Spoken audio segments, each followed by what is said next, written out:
अस्सलाम वालेकुम प्यारे बच्चों। आज हमारा जो सबक है उर्दू का वो है किरण का घराना। ठीक है, आज हम इसकी रीडिंग करेंगे। खुला सहन, फूलों की कियारियाँ और साफ सुथरे कमरे, ये किरण का घर है।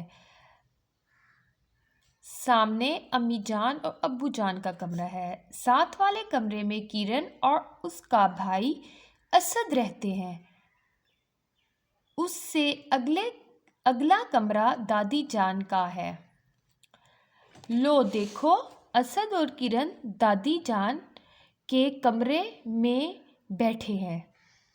वो दादी जान से कहानी सुन रहे हैं। देखें, ठहरिए और बताइए, असद और किरण कहाँ बैठे हैं? आप बताएं। असद और किरण दादी जान के कमरे में बैठे हैं। ठीक है, दोनों को कहानी सुनने का बहुत शौक है। आखिर क्यों ना हो। दादी जान मज़े मज़े की कहानियाँ सुनाती हैं। किरण के घर के करीब ही मामू जान का घर है। मामू जान की एक बेटी है साइमा। साइमा हर रोज़ किरण के घर आती है। किरण, असद और साइमा मिलकर खेलते हैं, मिलकर पढ़ाई करते हैं। कज़न का किरण का ख़ानदान प्यार और मोहब्बत से रहता है।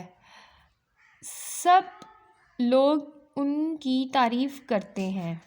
ठीक है, मामू की बेटी का क्या नाम है? आप बताएं। किरण। हमने सीखा किरण के घर में उसकी अम्मी, अब्बू, भाई और दादी रहते हैं। किरण का ख़ानदान प्यार और मोहब्बत से रहता है। किरण को कहानियाँ सुनने और साइमा के साथ खेलना अच्छा लगता है। ठीक है बच्चों, आपको समझ आ गई है। आज हमने रीडिंग की है किरण का घराना, उर्दू का सबक पढ़ा है हमने। इंशाल्लाह नेक्स्ट सबक में मिलेंगे। तब तक के लिए अल्लाह हाफिज़।